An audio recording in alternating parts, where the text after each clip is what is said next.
Hola hermanos, el día de hoy, 17 de febrero del 2022, es jueves de la sexta semana del tiempo ordinario. Muy bien, ya saben, esta semana es un poco particular porque no tendremos memorias obligatorias fuera de la que hemos tenido de San Cirilo y San Metodio el lunes pasado. Hoy es día de los 7 santos fundadores servitas. Miren, es un caso extraordinario en la historia de la Iglesia. En 1233 este grupo de mercaderes florentinos, o sea, de Florencia, fiorentinos, que formaban una especie de cofradía alrededor de la figura de la Virgen, o sea, eran grandes devotos de la Virgen, y había algunos de ellos que sí eran personas nobles. Por ejemplo, el hecho de la fecha de hoy, 17 de febrero, corresponde a la muerte del último de ellos, Alejo Falconieri, que muere un 17 de febrero de 1310, pero los otros 6 murieron los años anteriores, evidentemente. Miren, la Orden de los Servitas está centrado, por eso son los Siervos de María, OSM, son las siglas que se les coloca a esta orden, que no es una orden monástica propiamente, no estamos estamos hablando de la fundación de 1233, aunque la aprobación pontificia es de 1249. Y fíjense, la fundaron, digamos, esta orden en el 15 de agosto, o sea, el día de la Asunción, ¿no? Y ya les digo, una devoción grande a la Virgen, un sentido de responsabilidad para favorecer la paz, con un sentido también misionero, porque Florencia era un nido de peleas, de familias y de todo aquello, y ellos servirán un poco para la reconciliación al interior de esa sociedad. Fueron todos canonizados por el Papa en 1888. Los 7 de un solo. Ya les digo, miren, normalmente lo que ocurre es que a una congregación, a una orden religiosa, le funda 1, 2, o sea, Francisco, Domingo, me explico, pero en este caso fueron 7, y los 7 actuaron de una manera, fíjense, los biógrafos hablan de eso. Los nombres, hay algunas discusiones con respecto a ello, ¿verdad? El más famoso, si lo quieren, como les digo, es Alejo, San Alejo Falconieri, porque también alcanzó a vivir más de 100 años, entonces por eso también es un poco famoso, y él logró ver la orden ya consolidada, ya puesta en funcionamiento de una... Miren, han producido cualquier cantidad de santos y beatos, ¿eh? Sí, muchos realmente. Bueno, vamos a las lecturas del día de hoy. Seguimos en la carta del apóstol Santiago. El punto que hoy toca nos viene bien a todos. Capítulo 2, versículos del 1 al 9.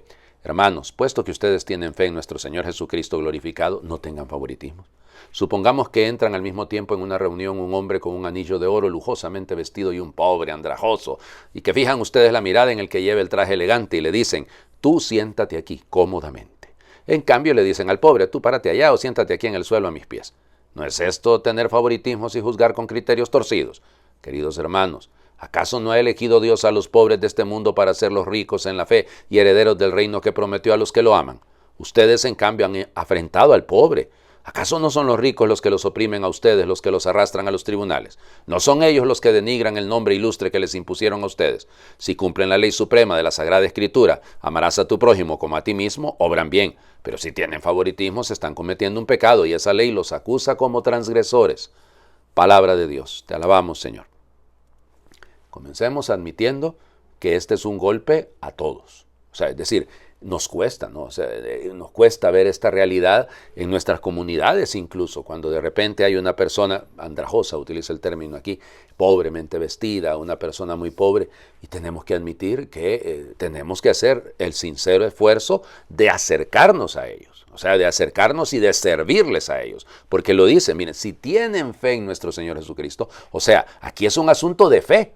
Y miren cuánto se critica a Santiago, porque Santiago habla de las obras más que de la fe. Pues sí, pero es que no van desligadas en ningún momento. Y por eso habla de una fe que se traduce en no tener favoritismos. Bueno, es una opción, pero no es fácil, insisto. Es decir, por naturaleza, quizás un poco de inclinación, como que nos llama más la atención, tal vez no servirles propiamente, pero nos llama más la atención alguien que aparece vestido de manera digna a una persona que de repente le tenemos hasta un poquito de miedo, porque no sabemos, nos van a asaltar, imagínense ustedes. Y como dice muy bien el apóstol Santiago, los que nos asaltan son los ricos, los vestidos de manera lujosa, los que los llevan a los tribunales, dice él, sí es cierto. Y eso, seamos honestos, lo he vivido yo muchísimas veces. Encuentra uno más nobleza en una persona con escasos recursos, no digamos de pobre, porque la pobreza es una categoría que no hay que medirla únicamente desde el punto de vista económico, porque hay más pobreza humana y mental a veces en quien está bien vestido, en quien aparece allá con sus títulos y demás, y sus ínfulas. No, creo que todos tenemos que caer en cuenta de esto, o sea, es un asunto de fe. Y una fe que se traduce en servicio concreto a todos. Aquí tampoco está diciendo desprecien al rico, húndanlo, lucha de clases, quítenle al rico para darle al pobre. No, si no está hablando de eso. Está hablando de tratarles con la misma categoría, considerarlos porque ambos son hermanos y a ellos nos debemos. Cuesta, claro que sí, admitámoslo, cuesta, pero ahí es un asunto de fe. Insisto en esto, es un asunto de fe. Cero favoritismos, servir a todos por igual. El Evangelio, uy, Dios mío. Capítulo 8, versículos del 27 al 33 de Marcos. En aquel tiempo Jesús y sus discípulos se dirigieron a los poblados de Cesarea de Filipo. Por el camino les hizo esta pregunta: ¿quién dice la gente que soy yo? Ellos le contestaron: algunos dicen que eres Juan el Bautista, otros que Elías y otros que alguno de los profetas. Entonces él les preguntó: ¿y ustedes? ¿Quién dicen que soy yo?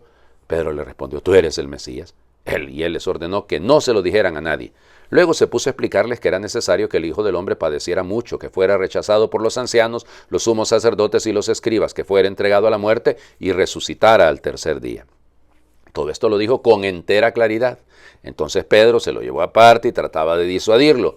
Jesús se volvió y mirando a sus discípulos reprendió a Pedro con estas palabras: apártate de mí, Satanás, porque tú no juzgas según Dios, sino según los hombres. Palabra del Señor. Gloria a ti, Señor Jesús. Hay que ver esto en el marco grande, ¿ok? Capítulo 1, versículo 1 del Evangelio de Marcos. ¿Ya? Inicio del Evangelio de Jesucristo, Hijo de Dios. ¿Ok?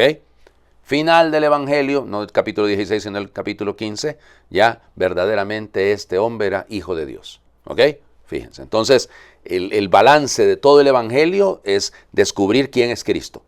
Nos anuncia que de eso se trata el Evangelio y al final lo vemos que hay un pagano, un centurión, que reconoce a Jesús como el Hijo de Dios, no dice Mesías propiamente, evidente. Pero en medio, si estamos en el capítulo 8, es exactamente a la mitad, claro, Marcos no hizo capítulos, ¿ok? Pero estamos a la mitad, se descubre la vocación de Jesús y la de Pedro.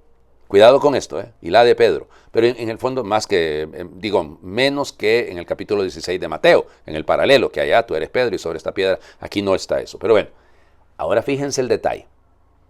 Pedro llega a la conclusión correcta de que Jesús es el Cristo, es el Mesías. Jesús les dice: no lo revelen, no porque no lo sea, sino porque no es el momento para revelarlo. Porque el momento en el que se revelará como Mesías, el momento en el que se le revelará como el Cristo, será en la cruz. Será en el momento de la cruz. Es en la cruz donde se descubre, y en la resurrección, lógicamente, en el misterio pascual, es donde se descubre quién es Cristo. En ese momento se descubre. Entonces, por esto es fundamental lo que está diciendo. O sea, no es que Jesús está queriendo, aquello que se llama, ¿no? Anteriormente se hablaba del secreto mesiánico. No. Es que todavía no hay madurez y se nota. Y perdónenme, hace 2 días hemos escuchado que Jesús les dijo a los discípulos: tan torpes son. Pues ahí está claro. O sea, Pedro tenía que haber dicho: Señor, perdón, pero sí, sigo siendo torpe. O sea, no entiendo. Quiero hacer las cosas a mi medida. No veo. Así como ayer, ¿verdad? El ciego que progresivamente va viendo, que va llegando poco a poco a ver. De hecho, los verbos en griego lo indicaban, ¿no? Escuchando al padre Fidel Oñoro, que ya les digo que muchas veces lo escucho, está claro, ¿no? O sea, pasa que lamentablemente lo escuché hasta ya cuando había grabado, si no se los hubiera dicho, pero eso es el progresivo de esto, ¿no? Los verbos en griego van haciéndonos ver que el mirar no es un asunto, pero en todas las traducciones dice ver, ves algo, veo algo, sí, pero no, pero son verbos que van aumentando, el verbo plepo, que voy aumentando, ¿no? Hasta llegar al emblepo, es ver realmente con claridad absoluta. Bueno, Pedro no ve. O sea, Pedro no ve, no entiende, ni usted, ni yo. O sea, nos cuesta entender a Dios y no es cuestión de entenderlo, es cuestión de asumir que el proyecto de Él es el mejor para usted y para mí. Cuesta entenderlo, insisto, cuesta aceptarlo más que entenderlo. Sí, claro que sí, pero que no quite de vista, no quite de nuestro intento. O sea, hombre, Pedro se pudo haber resentido.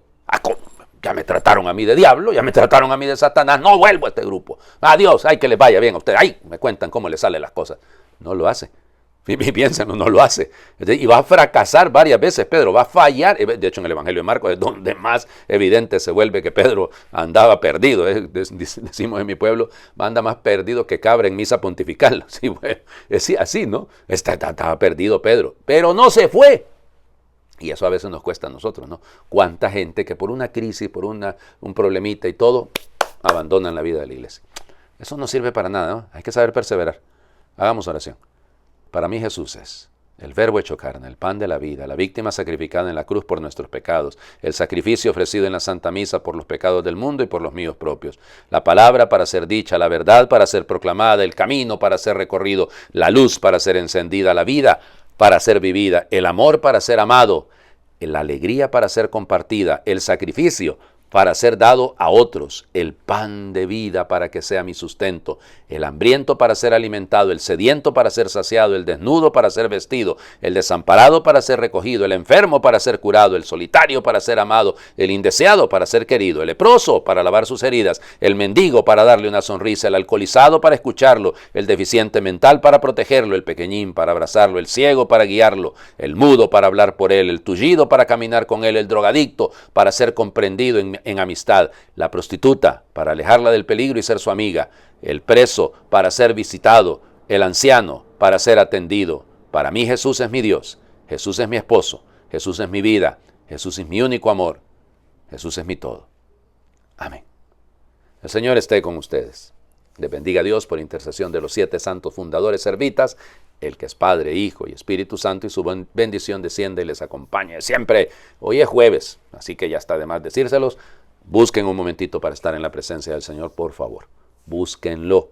Busquen un momento de hora santa, un momento de meditación, una visita al Santísimo. La necesitamos todos.